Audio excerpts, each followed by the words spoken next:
Hey everyone. So my name is Aden Klinger. I am your local photography and video expert with TourDSpace Productions, and I think you guys will be seeing a lot more of me around the office soon because I'm proud to announce that we just started a new partnership with Virtue, where we're going to be your guys' in-studio provider. We've already been working with a lot of you guys out in the real estate world, so doing a lot of your guys' listings. So it's good to see a lot of familiar faces in here already. But my hope is, to accomplish is really just utilizing us as a resource for any and all of your media, whether you guys are hiring us or not. I just want you guys to know that you guys have peace of mind to come to us with any of your questions, concerns, or ideas in terms of like where you guys want to take your digital media and your marketing, because I think everybody in this industry wants to get into social media especially and have a strong presence. They just don't know how to do it. So we're here to give you guidance and be an assistance every step of the way. But if you want to go to the next one. Sorry. Oh, you're good. I'm learning. And so this is part of a larger series of classes that I'll be teaching with you guys. So I hope that you guys would be comfortable enough to give me feedback on what you guys think about it too, because my hope is that you guys walk away with this with a few more nuggets of just information, and you guys have some ideas when you guys are out in the field trying to work on your guys' social media stuff, or when you guys are working with your videographers. But a little bit of a background about me. So I started my business, TourDSpace, in 2017. Honestly, with you guys, no formal camera experience or business experience, just a kid with a camera in his hand and a hell of a lot of ambition. The first photos I learned how to take were in my mom's living room. But fast forward to today, I'm proud to announce that my business operates in 4 metro areas. So I started the business just on the other side of our state, so over in Reno, so servicing the Reno-Tahoe area. We've been in the Northeast and Central Ohio area for about 4 years. And then I've been down in Las Vegas for about a year servicing you guys. Cumulatively, we do about 500 projects a year, primarily in the real estate world, helping you guys out with your listings. But over the last 4 or 5 years, we've really stepped into more of like a productions company, doing more. We're kind of a mixed bag, I'd like to say. So whether that's the social media, a lot of events, personal branding, things, and also personal and corporate events too. And I think, if you guys do follow us on social media and see what we're up to, you see that we've been very, very active, and our look and our style and the way we present ourselves, it changes all the time. And I really attribute, especially when I first moved down here, the social media game was a huge part of how I was able to make some of my very first introductions with people. And it was almost like I even kind of created like an illusion of like being in both places at once. So before I'd even moved down here in June of 2024, I had actually was posting videos and doing storytelling about the projects I was doing or that I was manifesting that I wanted to work on in Las Vegas, and I hadn't even set foot here. I hadn't even found an apartment yet. So by the time I actually was here physically, I was able to show people like, okay, cool, we are a serious business. We do have work going on here. We're ready to service you guys on any and all of your projects. So it gave me a little bit of a head start in terms of getting traction and starting to build a business in a brand new city with zero connections. And we can skip that, perfect. And so why we're here. So what we'll be talking about today is social media etiquette 101. So some of the things that we'll be talking about is creating scroll stopping content, what to avoid when you're posting, small tools and strategies that are good for consistent posting, how to grow and nurture your audience. And by show of hands, or if anyone wants to share, what would you guys say your biggest frustration or block is when it comes to the social media that you guys are trying to create? If anyone has anything. I think it's creating consistency. Yeah. In it, there's content, and then getting over the mindset of just creating the content and then getting it out, but then again being super consistent with it.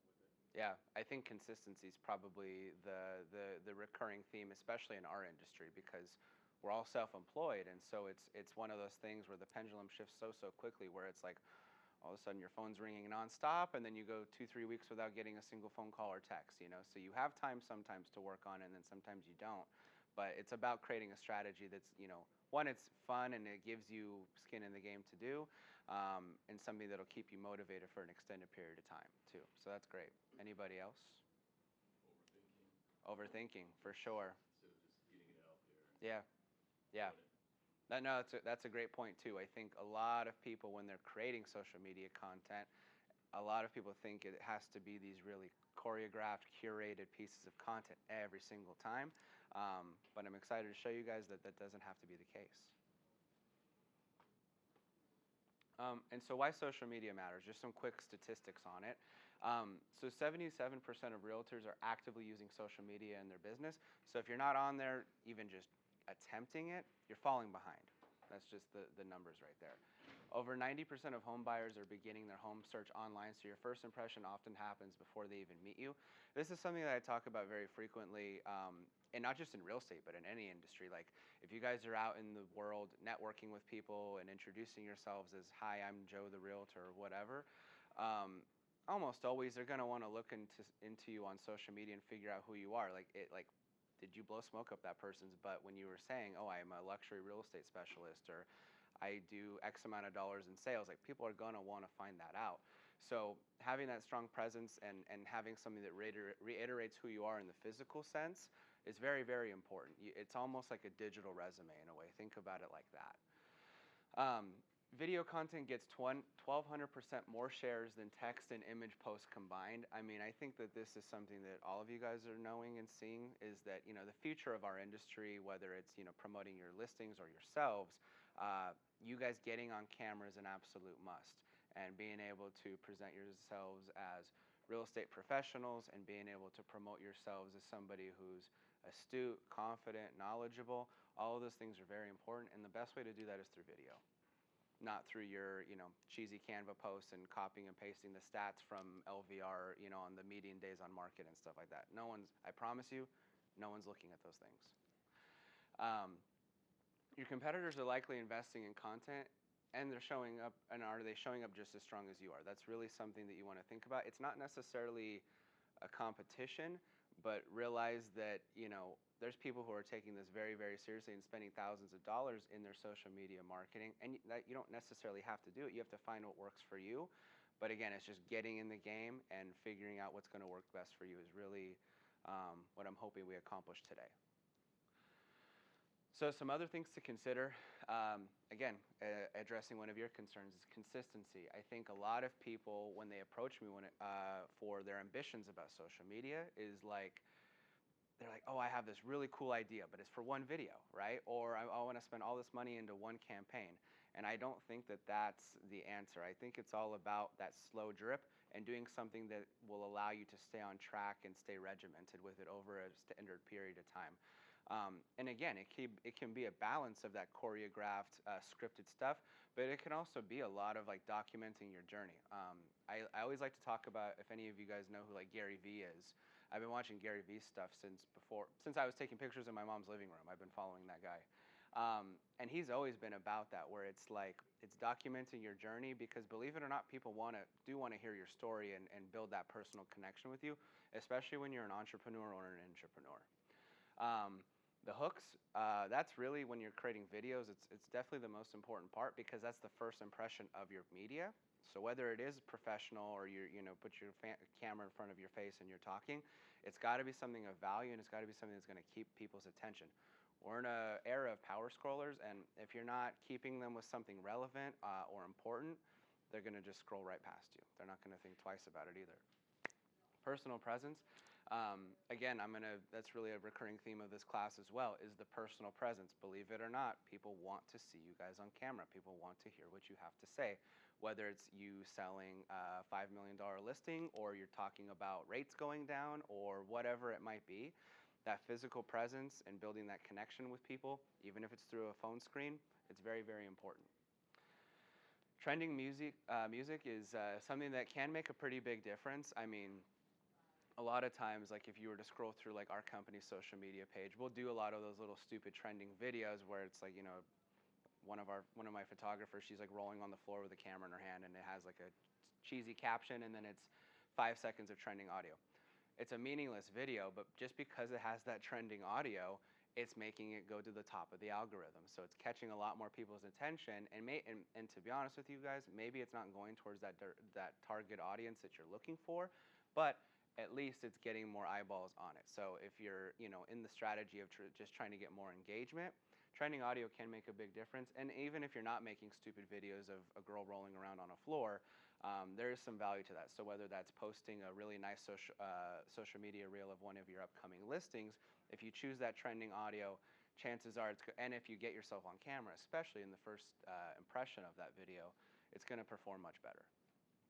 Attention span, so that's really everything in the world of power scrollers. So not only do we need to keep and reel them in with that hook, but it's got to be something that's engaging and relatively fast paced for the duration of the video, or the video needs to be short. So a lot of people approach me about making content where it lasts for minutes and minutes and minutes. And yeah, there's a place for that, but I don't think like your Instagram Reels and YouTube Shorts is the place for that. If you're looking to make like long form, like YouTube content and things like that, that's when I'd say, okay, you know what, like do those 5-minute and those 10-minute videos, right? There's places and times where you'll know, and it's easier to figure out what platform is for what. Confidence and sense of urgency.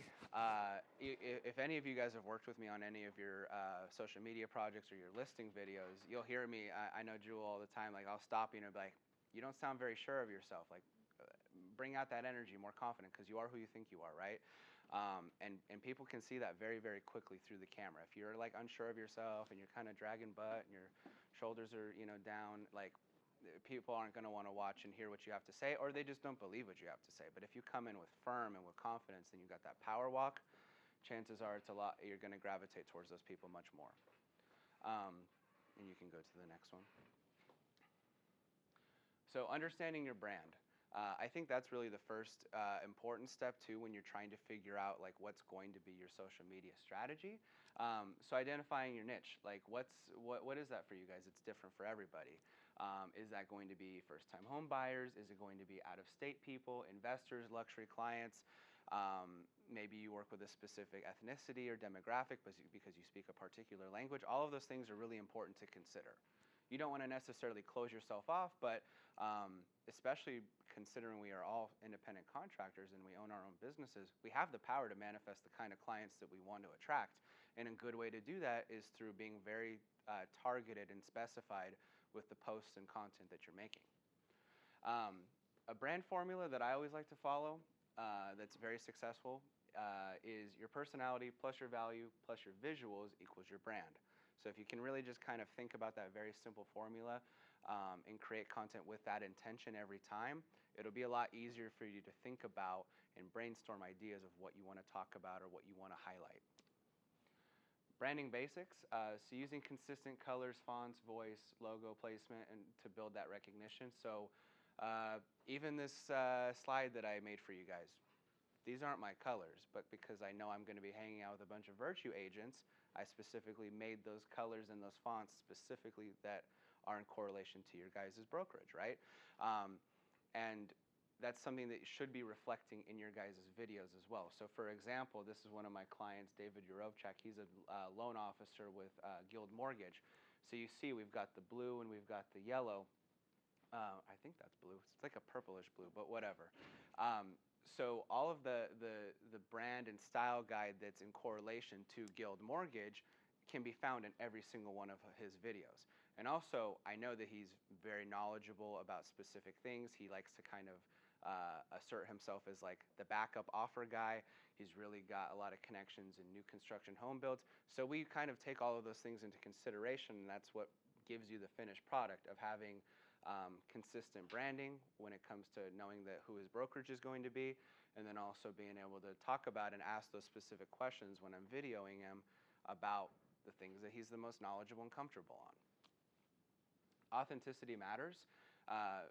Being yourself and your vibe will attract your tribe. So I think, especially in Las Vegas, I see this a lot. Everybody wants to be the realtor who shows up in the Porsche and shows up and they're handing keys at a $5 million home and they're looking hot and sexy walking across the pool. But the reality is that 95, probably 98% of us, that's just not us, right? And we don't need to be either, right? Being true and authentic to yourself, and that's going to be much more attractive to your target audience, and it'll be much easier to sift through the people of who you want to get in front of. That's very important to consider. Um, so like I was talking about is really just like identifying like what each piece of content is for, because you might make one video, but it doesn't necessarily mean that should go on every single one of these platforms. Every single platform has its own specific use, and there's even ones on here that I didn't even mention. So for example, like, Instagram is really the visual storytelling powerhouse. It's great for those reels that we've been talking about and pushing on very heavily over the last few years, both in your real estate listings or for your guys' talking head videos. It's a great way to have, again, the documenting the journey part of your business too, and your personal life. A lot of people like aren't super comfortable at including their personal life, but I can tell you that is something that responds very well, is having that balance. And I think a good way to show that is through the visual storytelling of Instagram, because it is more photo and video related than some of the other platforms. Facebook is great still. I mean, it's got this kind of reputation of like, oh, like retired people and folks trying to like find people that went to high school with 45 years ago. But I can tell you from experience being 28, I mean, if you use it correctly, it's great for local networking and event promotion and still staying visible in your sphere. It's a great way if like you have a specific hot take on something, or like I know the hot topic right now is like the LVR elections and stuff like that. So you're seeing a lot of people who are astute and reputable in our industry giving their 2 cents about it. And, whether it's true or you think it's BS or it isn't, people are listening to it and they're engaging with it, right? So, don't be controversial necessarily, but you're allowed to, as real estate professionals and people that are knowledgeable in your respective fields, to give your 2 cents on things. TikTok is a really fast-growing platform for the short-form content as well. I'm not suggesting everybody get up on the in front of camera and doing all these funny and crazy dances. If that's what you do, great, and if it works for you, even better, right?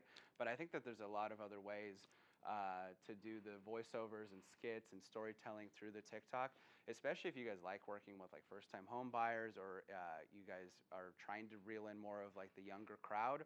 I know that TikTok can be very, very successful. I recently just did earlier this year, a client of mine, she closed on a new build. It was a townhouse, and the girl was like 21 years old, and it was like POV, you just bought your first house at 20 years old. And, we add like the trending audio, and we got to show this brand new beautiful townhome, and then she pops the confetti, and she gets all these little gifts from the realtor. And it was a huge, where it was a okay success on Instagram, it was a huge success on TikTok, right? This was actually something where she was able to attract, I believe, close to 10 new buyers of people who wanted to buy their first home, because we were able to tell that story of like, this could be you. And she knew exactly who she was attracting. She was attracting the next, guy or girl who's in their, 18 to 30 age bracket and says, I don't think I can buy a house right now. And she showed that's a reality. YouTube is definitely more for the long form content. So you guys have probably seen your broker Darren run around, some of those luxury listings and going on, those tangents for, 5, 10, even 15 minutes talking about a space. And I think it's a great opportunity, especially if you want to portray yourself as somebody who is astute in their knowledge and knows all the specificities of, I don't even know if that's a word, the specifications of the specifications of a space. And just, again, asserting your knowledge. I think the long-form content where you can just kind of freely ramble and no one's going to judge you for it, YouTube is a great platform to do that on. But then you still have the opportunity to do those YouTube shorts where it is designed for those like 15 to 45-second videos as well. LinkedIn, that's really more for the business-to-business connections, showcasing professionalism, sharing client wins or lessons. I'll be honest, I think for like my type of business, I don't spend too much time and effort on LinkedIn, but I know a lot of people who have success with it. So again, it's really just like finding the platforms that are going to work for you and how do you maximize your time and your effort. So LinkedIn might be, your golden nugget, whereas, Instagram is kind of just one of those second thoughts for you. It just depends on the person, and you just have to test out what works best for you. And again, like we talked about earlier, it's not always going to be beneficial to post the same content across all platforms. Like I mentioned with that first-time home buyer video, what might work, really well on TikTok might not do the same on Facebook. I don't think she even posted the video on Facebook because she knew it wasn't going to perform nearly as well. That wasn't the target audience of people who are trying to find, people from their high school reunion 45 years ago. She was looking for somebody that's 21 to 25. So these are just some of the basic do's and don'ts, because I see a lot of this very frequently, and a lot of you might be doing this, and without even realizing, you could be turning away a lot of people by doing some of these small mistakes. Some yeses to consider is be sure to respond to comments and DMs, because engagement builds community. This is something you guys will even see me do, right? Like, competitors doesn't necessarily mean enemy. And I've heard people kind of resist against this point that I'm about to make, but I think if I go out and say one of my competitors posts a listing and it's a success story and the client got the property under contract in 3 days, it's not negatively or actively harming my business to be like, great job, Greg, fantastic work, like the photos look great or whatever, or oh, I really love this shot. Like, there's nothing wrong with spreading positivity. And something I always learned growing up, and it's more true, running my business, it doesn't cost anything to be nice to people. So I think when people see you spreading positivity and putting out good into the world, and especially on a digital media presence, where we're in a world where there's so much negativity and hate, and that's the kind of stuff that goes to the top, you'll stand out much more when you're spreading positivity and love and trying to build a community with people that are in your industry. Again, competitors don't necessarily have to be enemies. Tagging and crediting collaborators. So if you guys are working with photographers on a listing, or if you have a really great relationship with a stager or a loan officer, and you guys want to collaborate and make videos and share information together, I think it's a great opportunity, because not only are they getting access to your sphere of influence, but you're getting access to theirs. So it's a dual-edged sword. And if you can get more collaborators, especially on a piece of content that's really visually engaging and unique, it's a great opportunity to get in front of more people than you think. A lot of my first videos that were really successful when I came down to Las Vegas was I would make a really cool listing video or whatever it might have been for my client, and then I would talk about it. I would share the story of, like, why did we do the video this certain way? What were some of the things that Joe the Realtor wanted to talk about or focus on that was important to him on this listing, right? And then we share the success story. And then I collaborate with Joe the Realtor on Instagram, and then he's posting it, I'm posting it, and then eventually it's gotten reshared enough times where they're like, who is this Aden kid making these cool listing videos, right? And then eventually I'd get leads that turned into dollars because of that storytelling.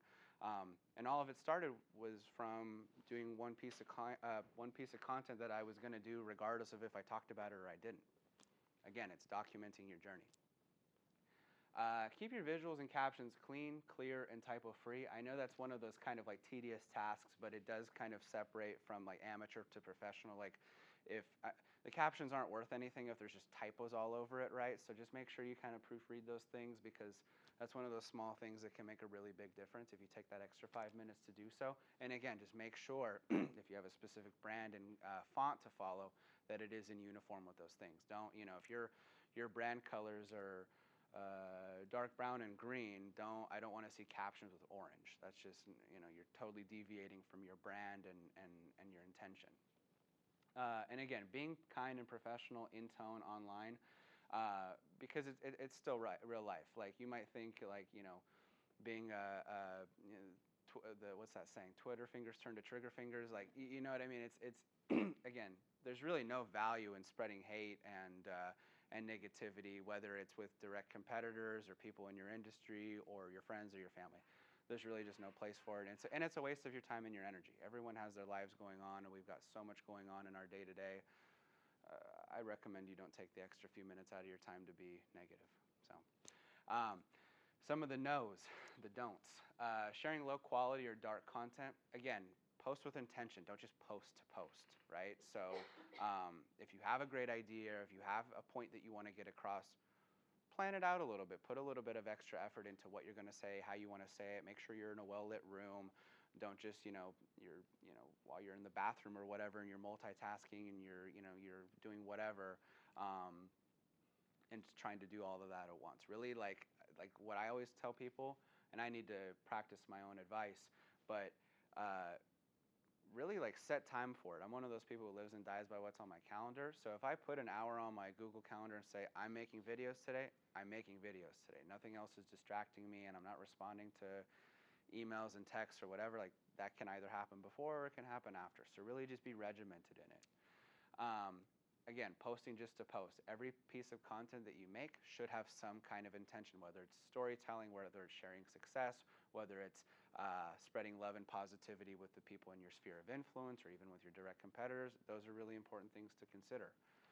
Oversharing personal or opinions or engage in negativity online, again, that's a recurring theme that I see a lot of, unfortunately. And please do not get too deep into like the politics and volatile stuff. You know what I mean? We're real estate professionals, not Middle East experts or, you know, representatives for a political party or whatever, right? Like, and you're allowed to have those opinions, of course.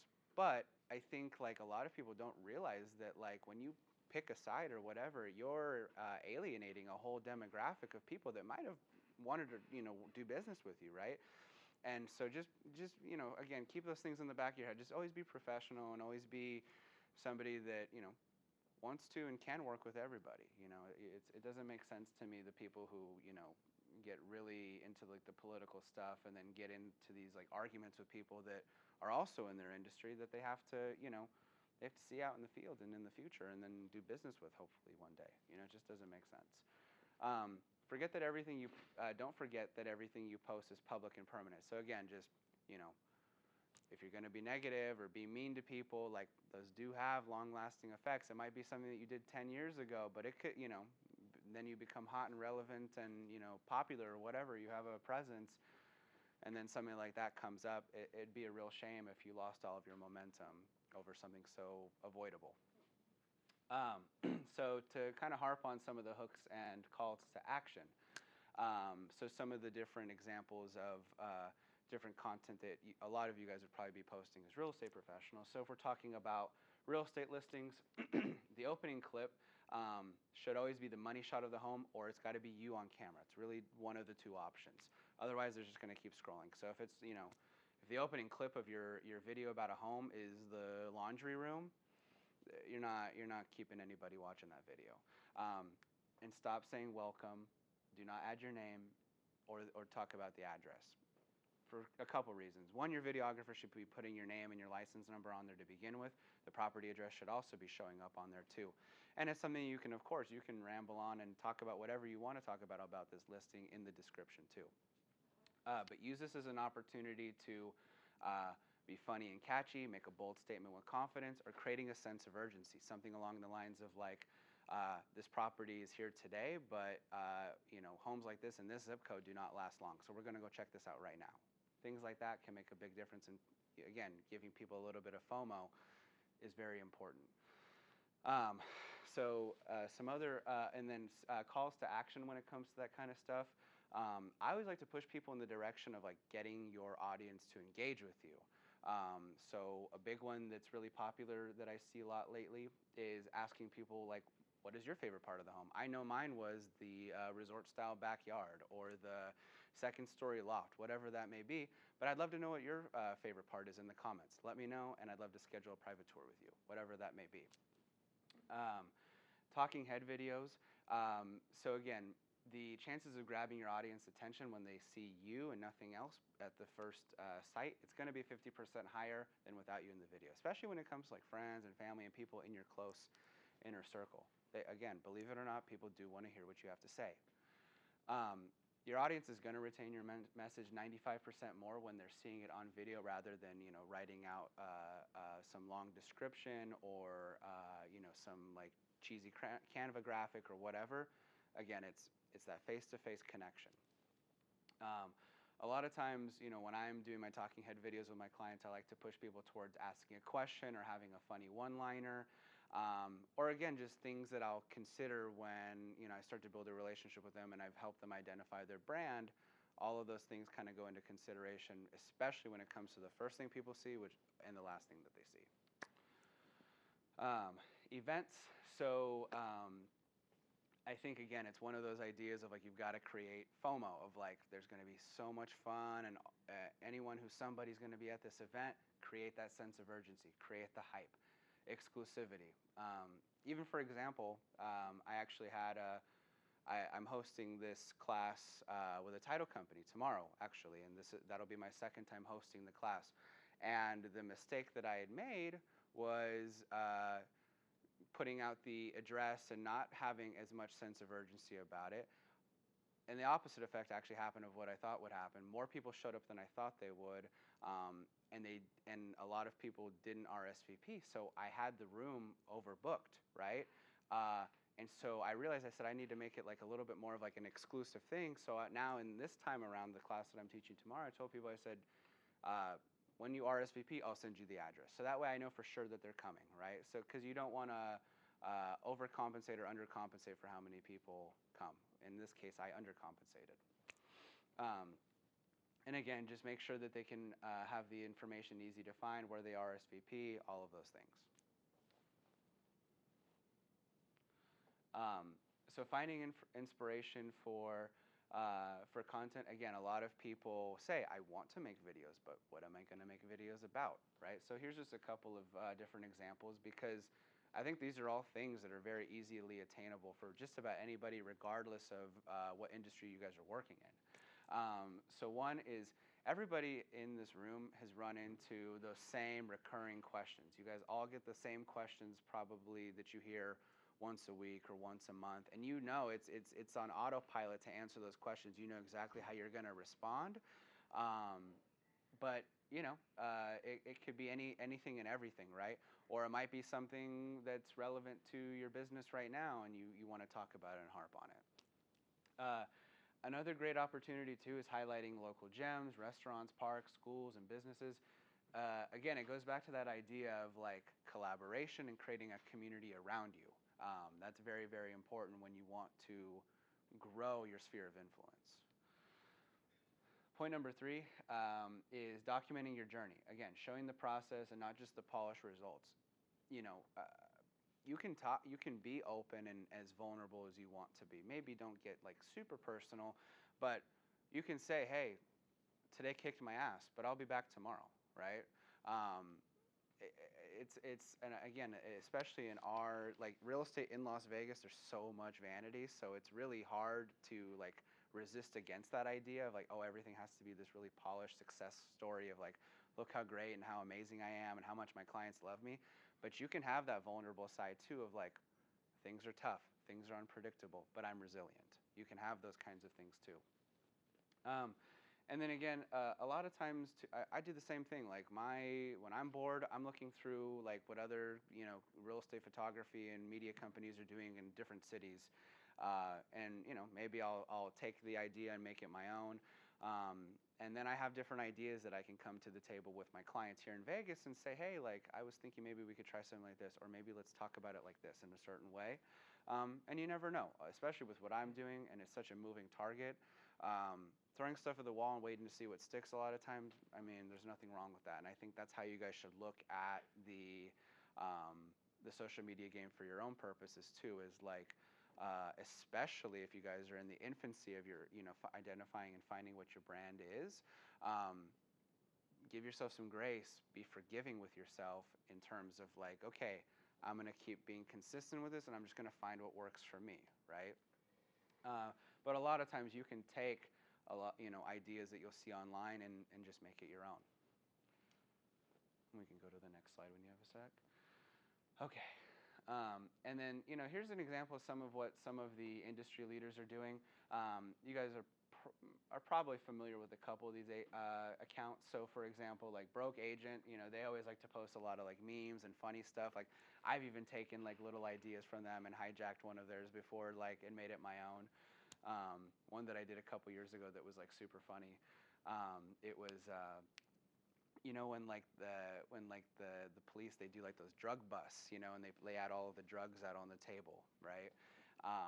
I photoshopped like on each cop's head like one of my other photographers, and then replaced it with like cell phone photos on the table, and it says, we've confiscated your bad MLS photos.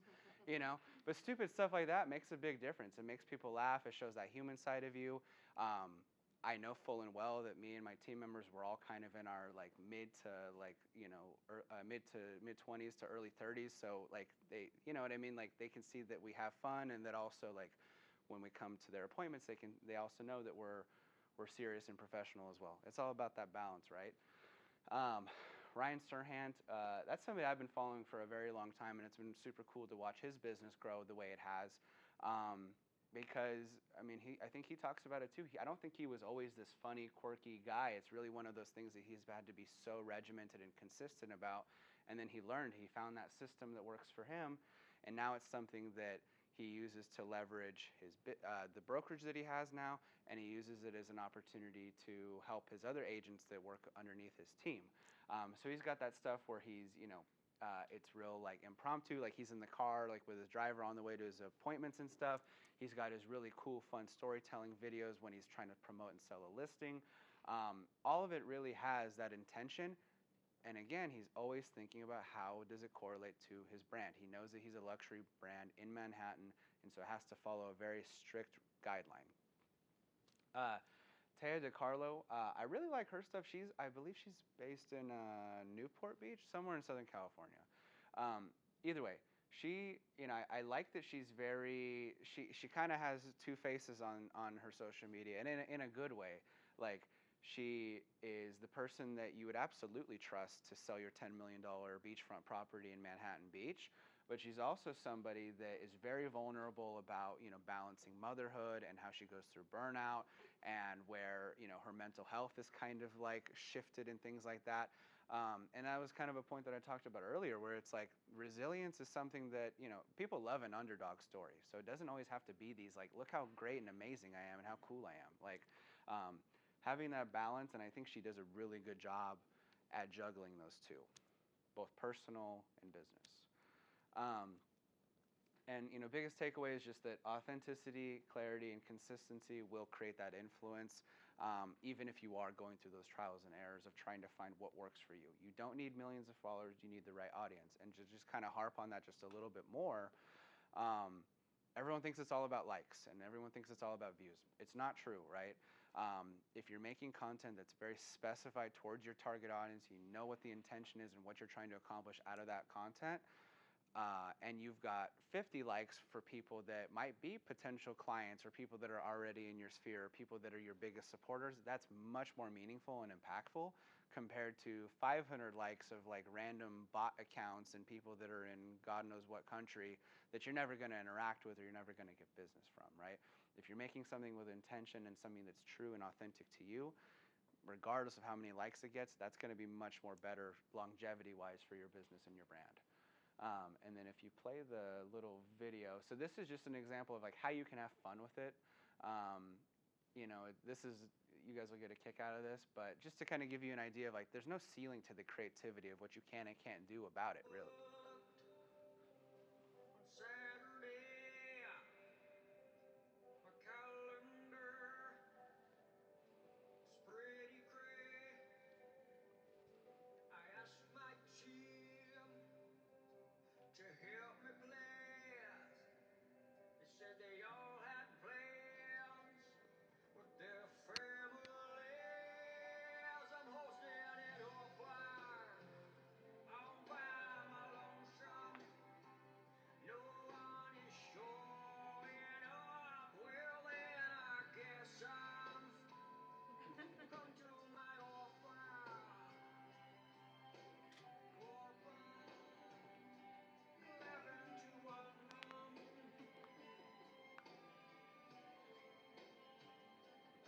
I got my sign up sheet, my cookie tray, new business cards, fresh crew to test.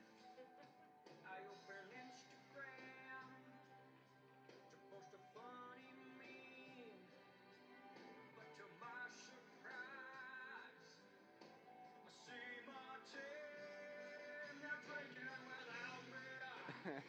They're not with their families. I have tried everything, but they just don't like me. Inside I'm broken. So you get the point, right? You can make it fun and quirky and goofy and stuff that's going to be unique to you, but you also don't necessarily have to write up a whole open house, Creed music video either, right? It's finding what works for you. That's really the most important thing. So don't be afraid to test out the waters and make yourself vulnerable, because you never know what comes out of it. Because he was probably just screwing around and having a good time with it, and he ended up getting 4,200 likes and probably tons of engagement from it. So yeah, you never know. I'll throw a caveat in there. Remember your audience, your sellers, more than anything. Right home, right property for the right kind of videos. For sure. So your 5 million plus may not be the right space for this. But there might be something 100%. along the lines that's cleaner, more professional, but still fun. Just keep in mind your sellers are watching. Most definitely. Yeah. It's definitely knowing the right circumstances too. Like, if you know that your seller's down and he's funny and you guys have a good time and a good relationship, yeah, you can totally get quirky and make fun stuff like that. But if you're trying to be on a more professional level, and I know a lot of you guys work in that luxury world, maybe a Creed music video about an open house probably isn't the right video for you. Just an idea. And I hear this a lot. I think this is also one of the biggest hesitations for people about getting serious about their social media is, well, I'm scared to get on camera. And even myself, like I have my own coach that I hire, and he helps me come up with all my different ideas, and we strategize, and he coaches me through those videos, who gets me to say the right things right at the right time. Or even there's times where I might be too soft, and he's like, nah, screw that, go way more, be controversial, ruffle a couple of feathers. It's okay to do that. And just little things that might help you guys out to get you more comfortable. Practice talking to your camera or talking to your phone, whether that's for a couple of seconds at a time, or if you've got a cool idea, right? Get your reps in, essentially. And always thinking about ideal client or your best friend watching the video, just as if you're trying to sell me yourself when you're at a listing appointment. Sell me that. Be firm, be confident, have a lot of energy. I always try to steer people away from like memorizing and like scripting themselves, because even if you memorize it, it's going to come off unauthentic, right? Even when I'm like working with my own clients and trying to get them on camera, a lot of times it's like I'm asking them the question, even if it's a softball question, and I want them to just knock it out of the park and answer it authentically, just like we're having a one-on-one conversation. Smile, relax your shoulders, pause if needed. Again, it's all about body language and energy. That's really what sets the tone for a great video. And again, having somebody that is going to be a videographer that guides and coaches you through your videos, I get this feedback a lot, is like, they say, oh, well, like, I have a videographer, but he doesn't say any of these things to me. He doesn't consider these things. Like, he just hits the record button and takes a step back. Really make sure that you're asking the crucial questions of like, how do I look? How do I sound? Could I have said that better? Put that person to work and make sure that they're doing, if you're paying for that service, they're representing you in the best way possible. Using editing apps like CapCut or InShot to cut out pauses and adding subtitles. Again, just knowing how to play around with those little applications that are on your phone. Super easy to learn, but it's small things that can make a really big difference. Okay, so we're going to make this a little bit more hands-on. So we're going to all shoot our very first social media video together. And Very first. your very first with me, at least. And so here's the checklist, and this is something you guys should follow for every video that you guys make, right? Why are we making this video? What is your purpose? Who's your target audience? Who am I trying to get in front of? What is the intention? Do I know what I'm going to say? How am I intending to catch the targeted audience? And keep things interesting from start to finish, the longevity of it. Because you don't want to have that one strong hook and then the rest of it is just word salad. What platform is this going to be on? Am I making a long form video for YouTube that's going to be like 5 minutes long? Or am I trying to be, fast, sharp, and consistent for 15 to 30 seconds? This is going to be a reel. You kind of decide that. Creating your hook and your call to action. And then most importantly, how do you look? Especially the females in this room right now, if I've learned anything from my experience, if you guys don't feel good or look good, you guys will not use the video. So really make sure that you give yourself that one last look in the camera and the mirror to make sure you look exactly how you want. So that way you're firm, confident, and beautiful. Let's get to filming. And thank you so much for sticking around to the end of the class. I hope you guys got something out of it. And I'd love your guys' feedback too, because this is the first, but hopefully will not be the last time you guys see me. So I intend to teach more classes and give you guys more value and insight. So anything that maybe you guys would want to learn or talk about in the future at all? And something to keep in mind about your real estate media. So not only are you guys at Virtue getting an exclusive price that's less than all of our other clients, we also have a bill to escrow model. So everything that you hire us for all of your listings, it comes with zero out-of-pocket cost and zero risk. So you only pay for my services when the listing sells, whether that's just your basic photo package all the way up to your platinum service, which includes pretty much our whole umbrella of everything that we offer. If any of you guys are doing the Zillow Showcase listings, we are Zillow certified too, so we can help you out with those. But yeah, zero risk, zero out-of-pocket cost. It's just paid at closing. And gives you the peace of mind, again, to invest in your listings, but also in your personal brand, because all of these things kind of tie into each other. So just something to keep in mind.